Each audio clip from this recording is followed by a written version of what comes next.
Tonight, a top counterterrorism official resigns in protest over the war with Iran.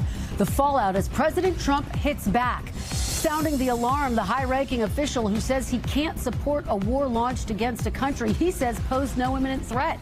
The fierce pushback from the White House tonight as Israeli forces take out a top Iranian official. And our new reporting, the State Department ordering all American embassies to immediately review security after new attacks on the U.S. Embassy in Baghdad. Winter's last stand. Stunning images of snow piled so high it's reaching the rooftops in Michigan.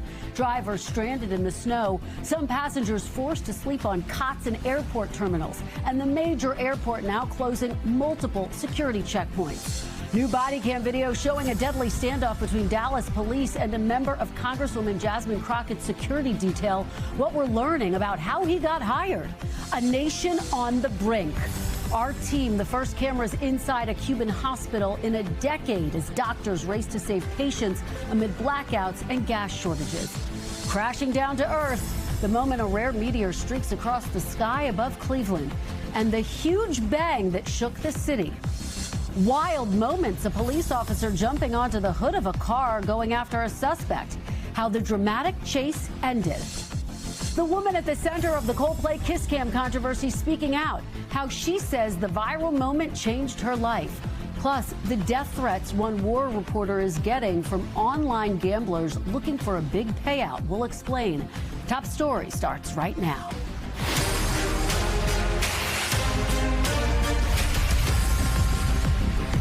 And good evening. I'm Kristen Welker in for Tom tonight. We begin with the major shakeup in the Trump administration. A top counterterrorism official quitting in protest of the war with Iran. Joe Kent, the former director of the National Counterterrorism Center, writing in his resignation letter, Iran posed no imminent threat to our nation. President Trump slamming the move, calling Kent weak on security. Tonight, he's also scolding European allies for not doing more to help defend the Strait of Hormuz. He now says the U.S. can do it alone. It comes after another violent day in the Middle East. Israel releasing this footage of a strike on Tehran that they say targeted paramilitary forces there. Also announcing they killed the security chief last seen in public here. He worked closely with Iran's late supreme leader. The mounting question tonight, who is left alive to lead Iran? We're also tracking the major attempts to attack the U.S. Embassy in Baghdad. A series of explosions reported close to the compound. We're covering it all tonight, but first I do want to get right to NBC's Courtney Cuby with some breaking news. So, Courtney, you have new reporting about the U.S. taking out weapon systems along the Strait of Hormuz. What can you tell us? Yeah, and the Strait of Hormuz really has become such a focal point in this war, Kristen, as it has just bogged down any commercial traffic that's trying to get through that narrow choke point, that waterway, particularly oil and gas. And what we've learned is the U.S. military today has taken a series of strikes against one of the biggest threats to that waterway. It's the anti-ship cruise missiles that Iran has right along the coastline there that were directly threatening U.S. and other commercial vessels that haven't been able to move through. Now, in order to do this, these cruise missiles were often buried down deep or at least in hardened bunkers. The U.S. military employing multiple 5,000-pound deep penetrating bombs to be able to strike through and take out some of that cruise missile threat. But, Kristen, this does not mean the waterway is going to open anytime soon. Iran still has a number of other very serious threats. That includes mines. It includes drones that can be launched against those ships, even in swarms. And then, of course, there's still the fast attack ships or little boats that pose a direct threat to some of those commercial ships as well, Kristen. So, Courtney, given this, what are you going to be watching for? President Trump making it very clear he wants the United States NATO allies to join in the effort to try to secure the Strait of Hormuz. So far, he has not announced that any of the U.S. allies have agreed to help. Yeah, I mean, today's strike is very significant. It is very operationally and even strategically important. But the reality is, Kristen, the threat to any ships that would be used for any kind of an escort purpose through there is not over. It still exists. I don't see the U.S. Navy being involved in escorts anytime soon until this threat can be eliminated. And I don't see any other nation being willing to put their ships at risk to do the same. Now, there is always the possibility that they can use other things like unmanned systems in the water or even aircraft to help. But again, the threat still exists, and it is significant. And the reality is, Kristen, even if Iran is not actively employing some of these threats, the very fact that they are willing to do so is enough to deter the maritime traffic. All right, Courtney Kuby on the breaking news tonight. Courtney, thank you so much for bringing us up to speed. We really appreciate it. And our Gabe Gutierrez has been following the updates from the Trump administration, has this report from the White House. Tonight, President Trump is slamming his former director of the National Counterterrorism Center after Joe Kent resigned in protest over the war with Iran. I always thought he was a nice guy, but I always thought he was weak on security, very weak on security. Kent posting Iran posed no imminent threat to our nation, and it is clear that we started this war due to pressure from Israel and its powerful American lobby. Kent is a retired Green Beret, a former CIA officer, and a longtime Trump supporter. When I read his statement, I realized that it's a good thing that he's out, because he said that Iran was not a threat. Iran was a threat. Every country realized what a threat Iran was. Kent's statement also drawing rebukes for alleged anti-Semitic overtones. Republican Congressman Don Bacon blasting Kent, posting, "Good riddance. Anti-Semitism is an evil I detest, and we surely don't want it in our government." But former GOP Congresswoman Marjorie Taylor Greene calling Kent a great American hero. Today, the president also lashing out at European allies. We helped with Ukraine. Yes. And they don't help with Iran. Who are declining to help defend the crucial Strait of Hormuz from Iranian attacks on oil tankers. We don't need too much help, and we don't need any help, actually. You would have thought they would have said, we'd love to send a couple of minesweepers. It's not a big deal, doesn't cost very much money, but they didn't do that. President Trump also confirming his meeting with China's President Xi Jinping will be delayed. Is Iran now a bigger foreign policy priority for you than China? Iran is just a military operation to me. Iran is something that was essentially largely over in 2 or 3 days. There's nothing they can do right now because everything is knocked out. And Gabe Gutierrez joins me now from the White House. So, Gabe, there are new signs of the impact of all of this on travelers and, quite frankly, people's bottom line as well, right? Yes, Kristen. The Delta Airlines CEO said today airfares have already gone up over the last 2 weeks because of the rising cost of jet fuel. Also today, the average price of diesel in the U.S. surged past $5 a gallon for the first time since 2022. Kristen. Yet another flashpoint at the White House. Gabe Gutierrez, thank you so much. Our political pros are here for more on the fallout of this resignation. Megan Hayes is former special assistant and director of message planning for President Biden. And T.W. Rehe is the vice president of the Push Digital Group and former press secretary for the National Republican Senatorial Committee. Thanks to both of you for being here, starting us off. T.W., I want to start with you tonight. A lot of people may not be familiar with Joe Kent, but he was the right hand to Tulsi Gabbard. Certainly someone who President Trump made it clear he had a high opinion of initially. Talk about the significance of this resignation. Well, I'm not so certain it will have that huge of an impact. First of all, Joe Kent is a American combat veteran. He lost his wife in combat. He has the freedom to do speak as he wishes, to make any move he thinks is right in terms of leaving the administration. But President Trump doesn't have that luxury. The buck stops with him. The weight of these decisions falls to him. And what I found so interesting about what Joe Kent said was it was very unpersuasive. He talks about that there was no imminent threat from Iran, even though we've heard directly from Steve Witkoff that they had the ability to make weapons. He talks about Israeli misinformation and people meddling, which has brought anti-Semitism charges. And I think we already see 85% of Republicans support this, and I think the party's with the president. You think they're going to stay with the president? Yeah. Megan, it's interesting to the point that TW is making. Don Bacon, congressman, raised that very point about the anti-Semitism charges. He says that this note basically underscores the anti-Semitism of Joe Kent. How do you think this will all play? I mean, look, two things can be true here. He's clearly a neo-Nazi. He's a conspiracy theorist. He's clearly an anti-Semitic from his past. things that he has said out loud in his past podcast appearances, et cetera, and who he aligns himself with. But that doesn't necessarily mean that the American people believe that we are in Iran for the right reasons. But I don't think that people should be defending him. But that doesn't mean that he is wrong in what he is saying. I just think that it needs to be taken further under evaluation, and people need to investigate what he is saying. But whether or not he is resigning, I do not think will have a large impact on the American people. They don't know who he is, and I don't think they have any clue of what he plays in the president's cabinet. TW, if you take all of this together, this resignation comes on a day when President Trump lashed out at NATO, said, we don't need NATO. We can go it alone. The reality is he reached out to a number of NATO allies, asked for their help in securing the Strait of Hormuz. Was it a mistake for the president not to form a coalition of the willing on the front end of this war, which is dragging on a bit? Well, if we are to believe what is coming out of the White House and what is coming from Steve Witkoff, we didn't have a whole lot of time to put that together. But the point does remain, we are going to need our European allies to make sure the strait gets fixed.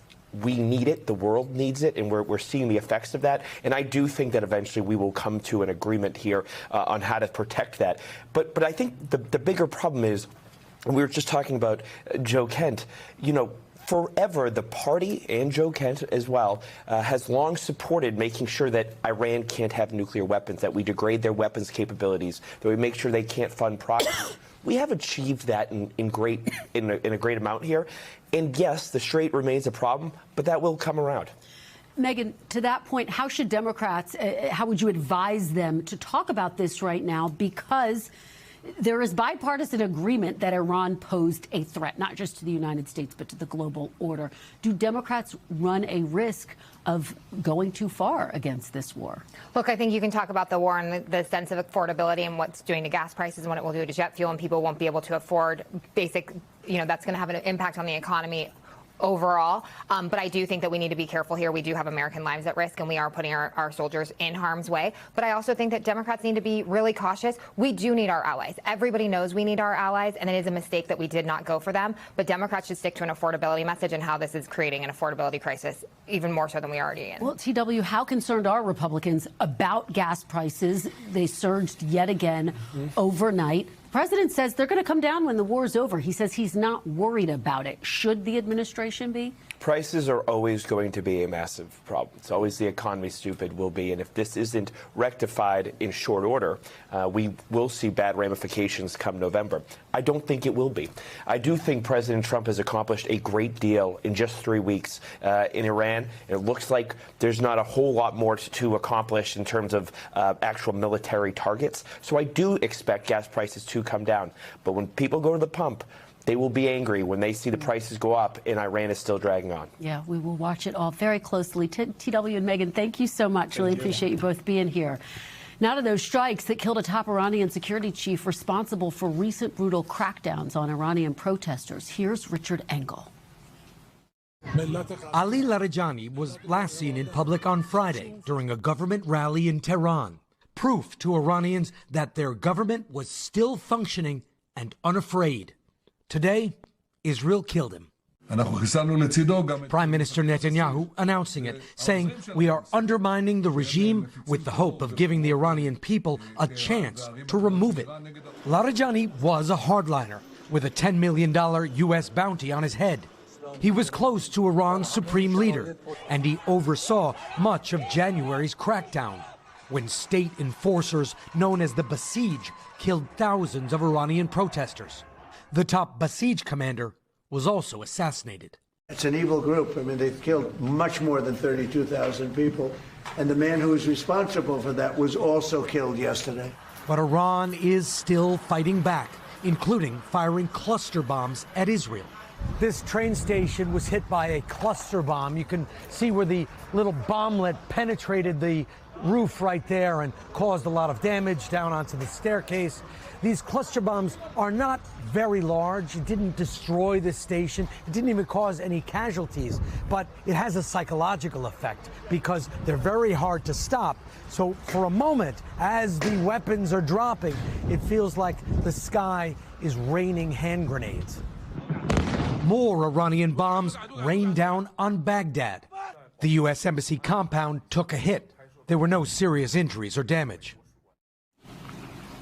And Richard joins us now from Tel Aviv. So, Richard, I understand there was just an attack there that you saw overhead. What did you witness? So, in the piece, I was talking about these cluster munitions that Iran is using. And the way they work is there's a warhead.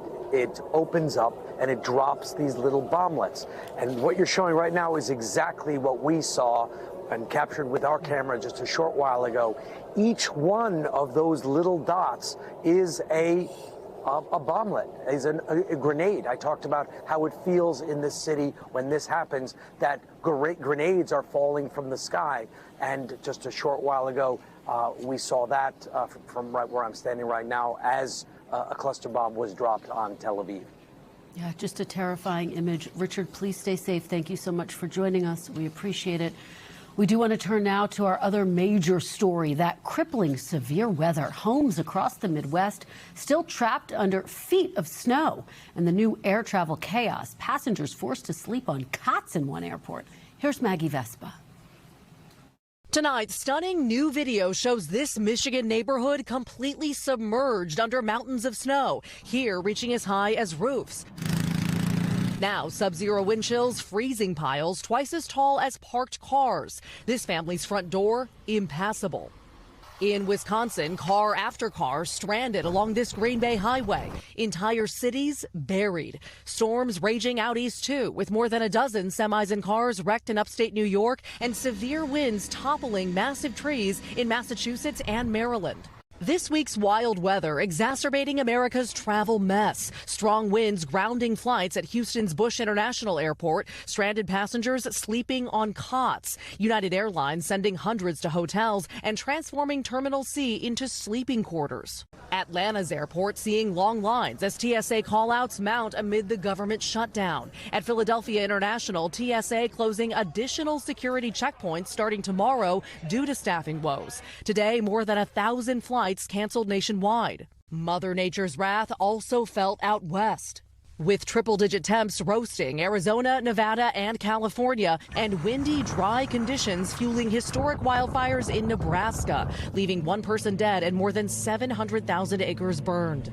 The days ahead are really, really high risk. A brutal combination of fire and ice wreaking havoc coast to coast. And Maggie joins us now from Waukesha. Maggie, we see that huge pile of snow behind you. Just how long could cleanup take? Yeah, Kristen, we're hearing days really across the Midwest, which when you see those images in the piece, it makes sense, right? And same story here. I mean, this massive, like 20-foot tall mountain of snow. This was all gathered from the streets of Waukesha, Wisconsin, where we are tonight. Cleanup here is ongoing, too. So even for this snow-weathered part of the country, this storm this week was massive and paralyzing. Kristen. All right, Maggie, thank you for braving the frigid temperatures for us. We appreciate it. And we have new body camera footage showing a deadly police shootout with a man who served on U.S. Congresswoman Jasmine Crockett's security team. And there are new questions being raised about how the suspect ever got the job. Here's Ryan Nobles.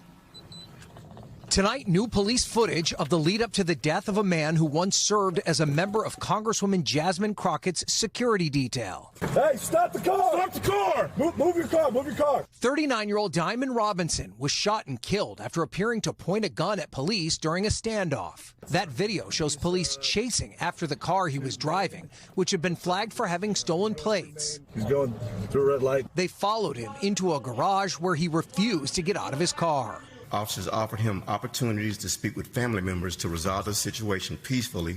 Police fired tear gas to force Robinson out of his car.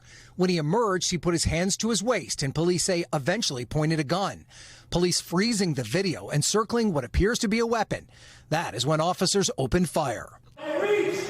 Hey, don't do it! Don't do it!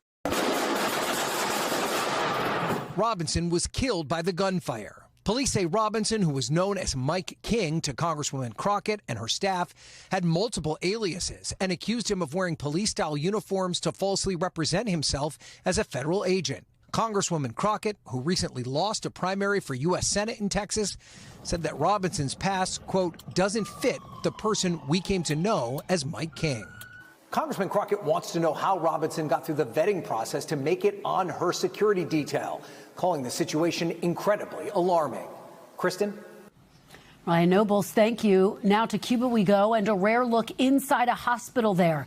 Doctors are struggling to treat patients during a dire power and energy crisis. Our George Solis is the first journalist given access to any Cuban hospital by the government in more than a decade.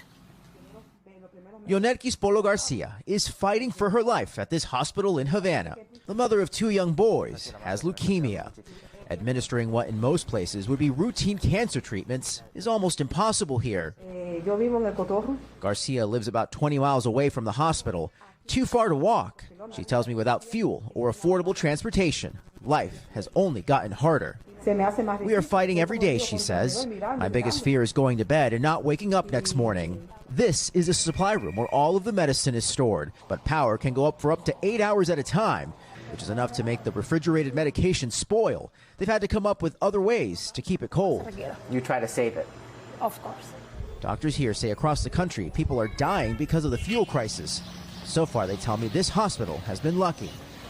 Yadera Colas' 11-year-old son got here today in an ambulance. She says she feels grateful for that because transportation is so scarce. Ambulances not on the road are in places just like this one. Some broken, some in need of repair, others just in need of gas. That's so hard to come by. In fact, 300 ambulances are sitting idle. There are only 25 being used for the entire country, all electric. Everywhere you turn, Cubans are suffering.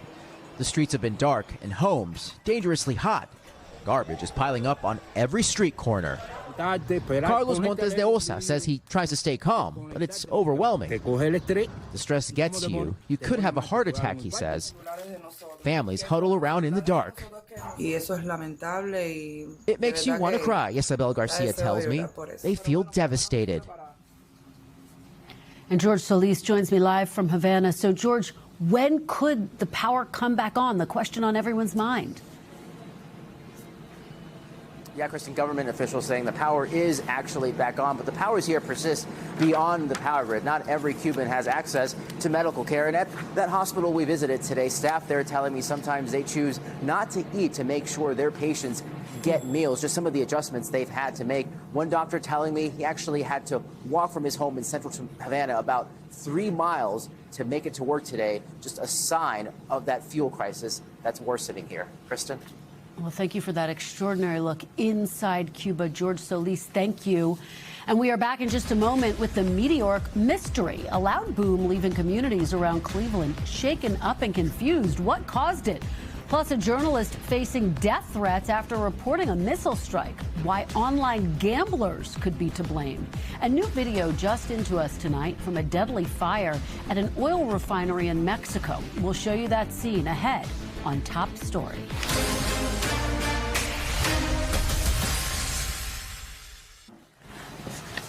We are back with the surprise in the sky, a loud boom rattling residents in Ohio and leaving so many asking, what was that? NBC's Sam Brock has more on the rare phenomenon captured on camera. Tonight, meteoric levels of confusion in Cleveland after a loud boom rang through the region, frightening the pets in this person's backyard and stopping drivers in their tracks. Whoa, what the was that? The fireball also spotted as far away as Pittsburgh, streaking through the sky. Anyone that's in Northeast Ohio, did you hear the loud boom? It sounded like a freaking bomb went off in the Cleveland area. NASA says it was a meteor fracturing into small pieces when an asteroid nearly 6 feet in diameter and weighing around 7 tons entered the atmosphere. The ground beneath my feet was no longer stable. Ralph Harvey studies planetary materials like these at Case Western Reserve in Ohio. We're just basically talking about space debris that's falling into the Earth's atmosphere, right? Why don't we hear about this kind of thing more? Well, the main reason is it's actually more common than most people think. What's different about this one is it came during daylight hours right over a major metropolitan area. So it turns out. What are we, dinosaurs? It's nothing prehistoric or even life-threatening. Just a fiery moment shaking up some shocked Ohioans. Sam Brock, NBC News. And Sam joins us now. What a great report, Sam. What are scientists doing to track these? Sure. So NASA, Kristen, and thank you, has this planet defense strategy, which includes telescopes and mapping technologies to figure out exactly when there is an asteroid that is larger than, say, the diameter of a car, so they can follow it days, months, weeks, potentially even years in advance. And about once every generation or even century, you do have an event where the asteroid is extremely large and potentially harmful. The last one actually came in 2013. It ended up detonating about 30 kilometers above Russia, so way above the ground, but still powerful enough where 1,500 plus people were injured, largely, Kristen, from the glass that was shattered from that sonic boom. Here's the good news for anyone worried that there could be an existential crisis coming to the United States. Back in 2022, NASA tested its DART system, basically an asteroid redirection test. Effectively, they took a spacecraft, moved it into an asteroid, and changed the trajectory of that asteroid, which shows that we can do that if there's something that is so incredibly dangerous that it requires these sort of extraordinary steps that is at NASA's really disposal. Hopefully it doesn't come to that anytime soon. Well, I guess we will take that as a reassurance. Sam Brock, thank you so much. We appreciate it. And still to come on Top Story, the wild ride for one officer who hopped on the hood of a stranger's car to track down a suspect. Plus, the woman behind the Coldplay Kiss Cam controversy sitting down with Oprah for her first on-camera interview.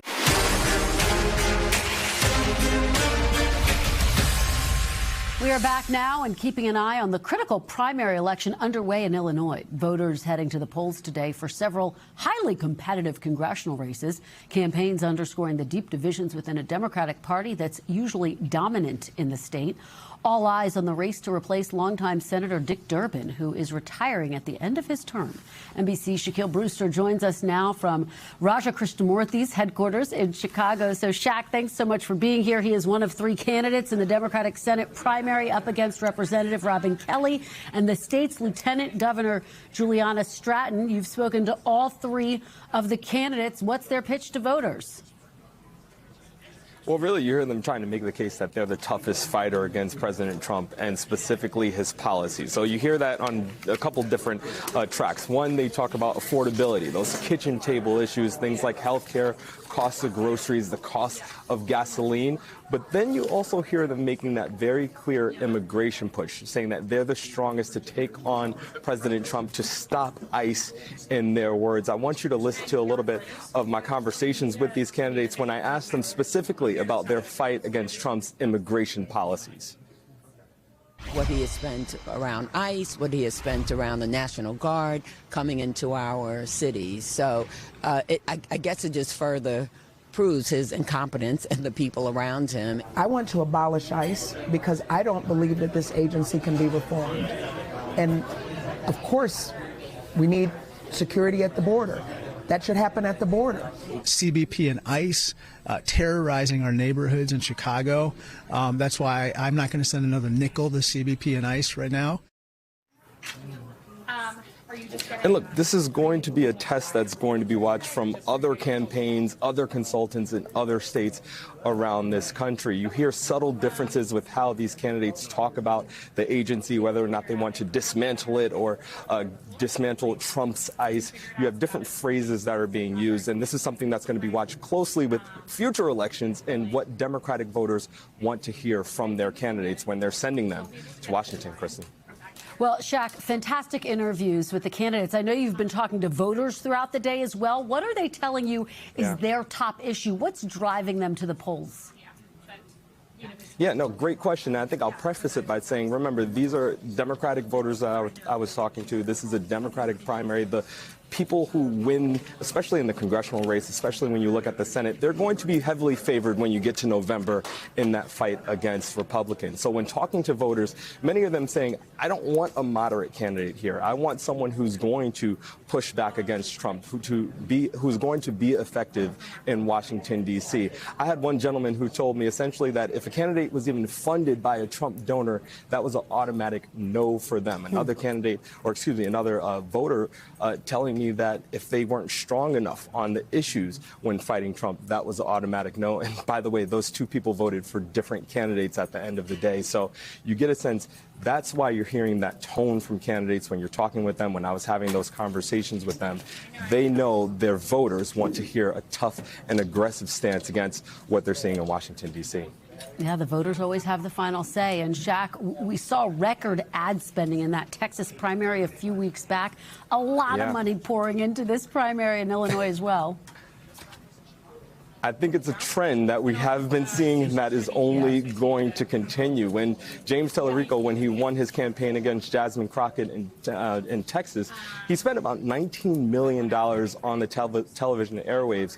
Here, that number was easily surpassed, $29 million by Congressman Raja Krishnamoorthi. So you get a sense that more and more money is being spent in these elections. This is only going to be a pattern. And look, that doesn't even factor in the outside groups, the outside spending, the super PACs that have poured millions of dollars into these races. I think you're going to see that come when you get beyond Illinois, but to other states later in the calendar. Yeah, Shaq, I think you're right. It's a sign of things to come. Shaq Brewster on the campaign trail as always. Thanks so much. And now to top stories news feed. Attorney General Pam Bondi subpoenaed today over the Justice Department's investigation into Jeffrey Epstein. The House Oversight Committee calling on Bondi to appear for a deposition next month. It comes after 5 Republicans joined Democrats to support the move. In a statement to NBC News, a DOJ spokesperson calling the subpoena, quote, completely unnecessary, saying Bondi has already been talking with lawmakers about the Epstein files. And just into us tonight, video of a massive fire outside an oil refinery in southern Mexico, leaving at least 5 people dead. Take a look at the flames raging around this facility. The Mexican energy company Pemex saying it happened after oily waters at the refinery caught fire and that heavy rains might have played a role. Authorities now working to figure out the exact cause. And a dramatic scene out of Texas when an 18-wheeler collided with an Amtrak train. Here you can see the aftermath. The shipping container was thrown from the mangled truck while the train's windshield was shattered. Amtrak says more than 100 people were on board the passenger train, but no reports of any serious injuries. And the World Baseball Classic comes to an end tonight with a showdown between Venezuela and the U.S. Venezuela snapped Italy's undefeated run last night, sending them to the championship game for the first time. For Team USA, this is its 3rd straight trip to the finals as the Americans look to capture their 2nd title after winning it all in 2017. Now to a body camera video that looks like a scene straight out of a movie. An Oklahoma City police officer jumping onto the hood of a stranger's car and instructing them to chase after a teen suspect. NBC's Priscilla Thompson has the play-by-play of those heart-pounding moments. Go, go, go, go, go. Drive, drive, drive, drive, drive, drive. A daring chase in Oklahoma City. Watch as this officer climbs onto the hood of a car and hangs on, directing the citizen driver to hit the gas. Go, go, go, go, go. Drive, drive, drive, drive, drive, drive. The person they were pursuing, a 17-year-old boy, who the police say was operating a mini bike without headlights, creating a significant safety concern for motorists. The officer first following in his car with lights and sirens. Then on foot, as police say the suspect cut through a yard. Back on the street, the officer says he spotted a car, made contact with the driver, and quickly determined that he was willing to assist. Go, go, go, go, go. Drive, drive, drive, drive, drive, drive, drive. The officer hanging on for nearly 2 minutes as cars zip by.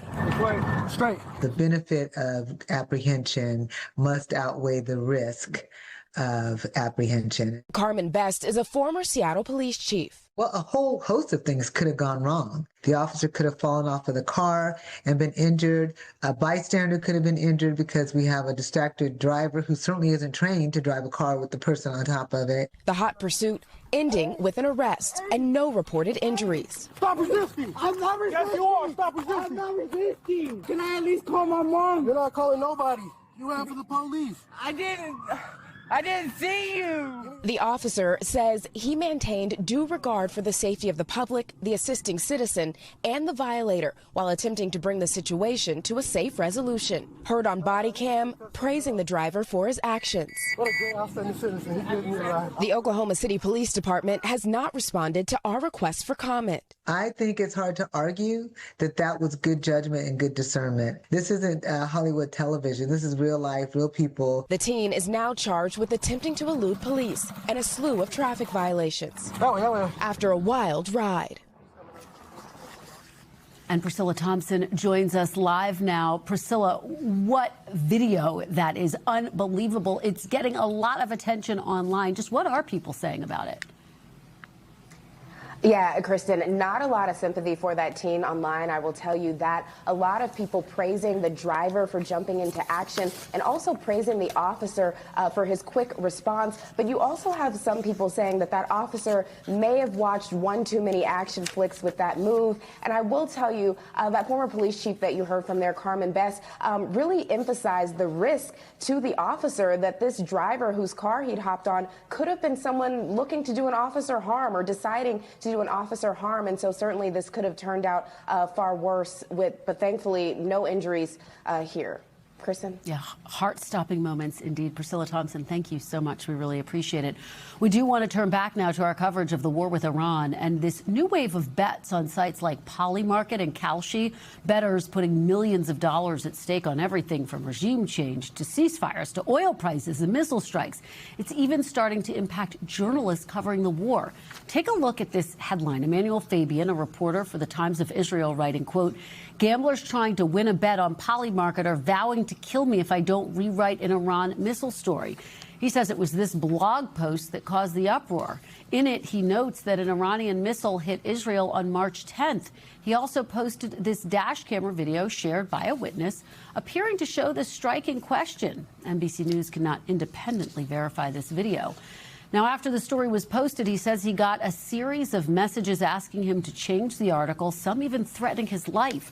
Ultimately, he realized his article was at the center of a debate on Polymarket, where users had bet on whether or not an Iranian missile would hit Iran on that day. Now, in a statement, Polymarket said they, quote, condemn the harassment and threats directed at that reporter or anyone else for that matter, adding the accounts involved have been banned. I want to bring in a reporter for the Washington Post who's been covering this story. Tech reporter Will Oremus has been in touch with that reporter at the Times of Israel and joins us now. Will, thanks so much for being here. We appreciate it. Yeah, thanks for having me. So walk us through exactly what the bet on Polymarket was and what the reporter was being asked to change, that link there. So Polymarket and Kalshi are these sites called prediction markets that have just exploded in popularity in the past year or two, and especially in recent months. And Polymarket in particular allows people to bet on just about anything, including world events. You can bet on who will win the Academy Award for Best Picture. You can also bet on how many times Elon Musk will tweet next week. In this case, users of Polymarket were betting on whether an Iranian missile would strike Israel on March 10th. And they had the same bet on March 9th, March 8th, March 7th. But the March 10th one turned into a big controversy. And that's because this Times of Israel reporter reported that a missile did strike Israel on that day. Nobody was hurt. It was in an open area. Not a big deal. He moved on. But people who had bet that there would be no missile strike that day took exception. They argued, well, I actually think this missile was intercepted. It was probably just shrapnel that hit the ground. They noted that the Israel Defense Force had not confirmed the strike. And so they were refusing to pay up, basically, and saying, no, you can't prove that that was a full missile. Wow, it's just extraordinary how far that was taken. And notably, the reporter told you he actually did, for a period, consider changing his reporting to make the threat stop. But ultimately, he didn't. But the bet has still not been resolved on Polymarket, right? Right. So one of the concerns with these largely unregulated markets where you can bet on almost anything is that people will try to manipulate the market. They'll try to manipulate the outcome of a bet. They may even try to manipulate reality to make it match the thing that they bet on. And that appears to be what happened here, according to this journalist's story. So we're worried that if you're relying on a journalist's report to decide the outcome of a bet with millions of dollars riding on it, this probably isn't the first time a journalist has been approached to say, by somebody saying, hey, look, if you just change the details here, we win, $1 million. We'll give you a few $100,000. And so the journalist I talked to said, look, I had to consider it because they're threatening my life and my family. But ultimately, what he decided was, if I give in here, they're going to do it again. They're going to come back to me and ask me to change another story. And it's never going to end. So he withstood the death threats. He stood firm. He went to police. He went public with his story, hoping that other journalists and that other bettors wouldn't try the same thing in the future.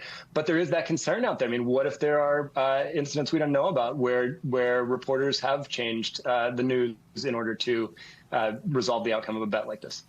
Well, incredibly brave of him indeed. I want to talk about the legality of all of this, Will, because prediction market sites are facing growing legal challenges here in the U.S. In fact, Arizona today became the very first state, here's the headline, to file criminal charges against Kalshi. And as you just said, that's another prediction market like Polymarket.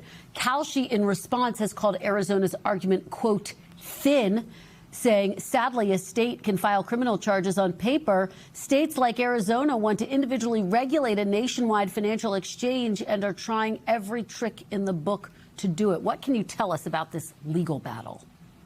Yeah, I mean, the legality of it is really nuanced. So right now, Kalshi is being regulated in the United States as a commodity futures trading market. So it's being regulated in the same way that the commodities markets for like future prices of oil or corn or soybeans are being regulated. And that is a much, much lighter touch in terms of the regulation than the way, so let's say, sports gambling is regulated. Sports gambling is largely regulated at the state level. It's heavily regulated. They track who makes every bet so they can try to crack down on any attempt to manipulate the market. It doesn't mean it doesn't still happen. It does, but states regulate that. What Kalshi wants is for the states to stay out of it and let the federal agency that's in charge of commodity futures do the regulation. And they have an ally in that in the Trump administration. So Donald Trump Jr. is an investor in Polymarket, and Trump's CFTC, that's the Commodity Futures Trading Commission, I believe, has asked states to stay out of this and say, look, we got it. We'll regulate this at the federal level. So it's really a dispute. Nevada is another state that really doesn't want these markets operating there because they're competing with its sports books, with its own gambling market. They say, look, this is gambling. Just you're calling it commodities future trading, but we all know it's really gambling. Will, just fascinating stuff. We will continue to watch it because clearly this debate, the legal dispute's not going anywhere anytime soon. We really appreciate your reporting. Thanks so much. Thanks for having me on. And coming up, more on the escalating war with Iran and a rare look at Israel's new missile defense system, how it could reshape the modern battlefield. Plus, with just months to go until the World Cup, Iran is now pushing to get its games moved out of the U.S. What FIFA is saying next. We're back now with our ongoing coverage of the war with Iran. With no signs of it letting up, tonight, many questioning just how long countries in the region, especially Israel, can withstand repeated Iranian counterattacks. International correspondent Matt Bradley got a rare up-close look at the new Arrow missile defense systems that's been swatting missiles out of the skies over Israel. The Israeli and American offensive against Iran depends on Israel's muscular defense.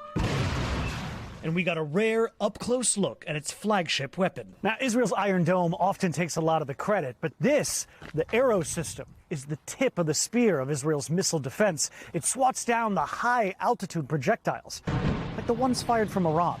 Major A operates the system, which was made in partnership between the U.S. and Israel. He couldn't give his full name or show his face. What would you say is the intercept rate that you guys have with the Arrow system? Exceeding our expectations. But challenges remain. The sheer number of Iranian missiles and drones means Israel's military has to burn through tons of interceptors. Now look at the size of these. These are what's left of each interceptor fired by the Israeli military. Israel has denied it's been running out of interceptors following a recent published report that said it had been running low. We are prepared for the long run. We are good to go for as long as we need.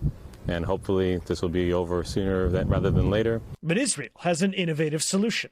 Lasers instead of missiles. They call it the Iron Beam, and it's already been put to some very limited combat use. We sat down exclusively with its creator. So US it's burn it like a laser pointer, but with a much more power. So you have to find the target, focus the beam on the target, and burn or explode the missile or the rockets or the US in the air. The Iron Beam could become a faster, cheaper, and more effective alternative to conventional air defense systems and could radically change the future of war. Regarding air defense, will be a major implication of air defense now and in the future. Until then, Israel's military is focused on winning this current war. So far, Iran can still retaliate against Israel, but that's something Israel's military says may soon change. This is not just a game of defense, it's also a game of offense. And as time progresses, it's only working in our favor. A war of wills, fought with heavy weaponry. Matt Bradley, NBC News, Israel. Matt Bradley, thank you. Now to top stories Global Watch, starting with Afghanistan, accusing Pakistan of killing at least 400 people in an airstrike on a hospital. Afghan officials say it happened in the capital of Kabul, destroying much of the facility and leaving roughly 250 others hurt. Pakistan is denying the accusations, claiming it did not target any civilian sites. This marks the latest escalation in the fighting between the two countries, which broke out late last month. And with just months to go until the World Cup, Iran says it's now talking with FIFA about moving the country's games from the U.S. to Mexico. It comes a week after President Trump discouraged the team from attending the tournament, saying player safety could be at risk. A FIFA spokesperson telling NBC News it's discussing plans for the World Cup with Iran and is looking to move forward with the original match schedule. And in Kenya, 2 men are facing charges for illegally smuggling wildlife after they were found with hundreds of live ants. You can see them right here, stored in these special tubes. We're told one of the suspects is from Kenya. The other is a Chinese national. Prosecutors say they were arrested after getting caught with more than 2,000 ants. It's unclear what they plan to do with the insects, but authorities say they've seen a rise in people smuggling them to markets in Europe and Asia. Back here at home, the woman at the center of the Coldplay kiss cam controversy speaking out, sitting down with Oprah Winfrey in her first on-camera interview, sharing new details about how the viral moment changed her life. NBC's Stephanie Gosk has more. Oh, look at these two. All right. A moment lasting less than 20 seconds. Either they're having an affair or they're just very shy. The kiss cam embrace at a Coldplay concert last summer became an instant online sensation, watched by billions around the world. And Kristen Cabot's life would never be the same. Well, there was paparazzi there for weeks. They wouldn't leave. I had people trespassing and looking in my windows. We had people doing drive-bys and yelling and honking. We had my phone. With your children home. Yes, with my children home. Cabot speaking out for the first time on camera in an interview with Oprah. It wasn't even calculated where we thought to ourselves, like, oh, no one's looking. Cabot revealed her husband, who she had separated from, was at the concert too, and that CEO Andy Byron told her he was going through a divorce himself. But the former head of HR says the vitriol was largely reserved for her. Andy Byron, your boss, were people coming up to him? No. Not at all. And women, she says, were the cruelest. How I looked, to how I was dressed, to how I behaved, to, the sleeping my way to the top, to the gold digger, the husband stealer. Both Byron and Cabot resigned from their jobs. People were united in their judgment. Mm-hmm. And I feel bad for us as human beings that that's what we did to you. Thank you. Cabot says she made a mistake that night, but did not deserve this. Stephanie Gosk, NBC News. And our thanks to Stephanie. When we come back, Match Day Magic, the emotional moments for med school students on their way to becoming the next generation of doctors. Stay with us. And finally tonight, for thousands of medical students all across the country, Match Week marks the beginning of their next chapter. And as they anxiously await their residency placement, many future doctors are celebrating the accomplishment and the hard work it took to get this far. We have 2 more minutes still, but should we see if it's there? For Addie Rosa, this is a moment years in the making. The single mom is also a med school student. And this notification revealing whether she matched into a residency program.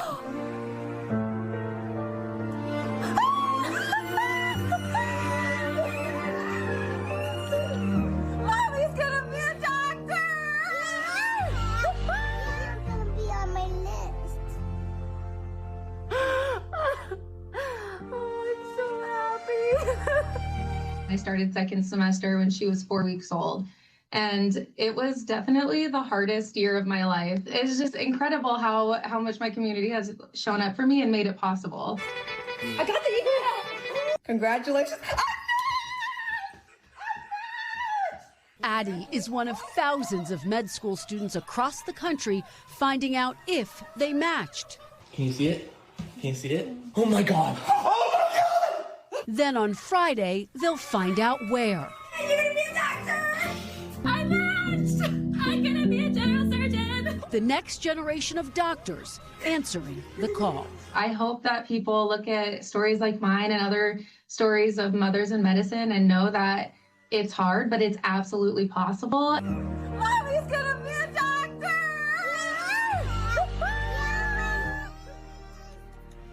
Thanks so much for watching Top Story. For Tom Llamas, I'm Kristen Welker in Washington. Stay right there. More news on the way. We thank you for watching, and remember, stay updated on breaking news and top stories on the NBC News app or watch live on our YouTube channel.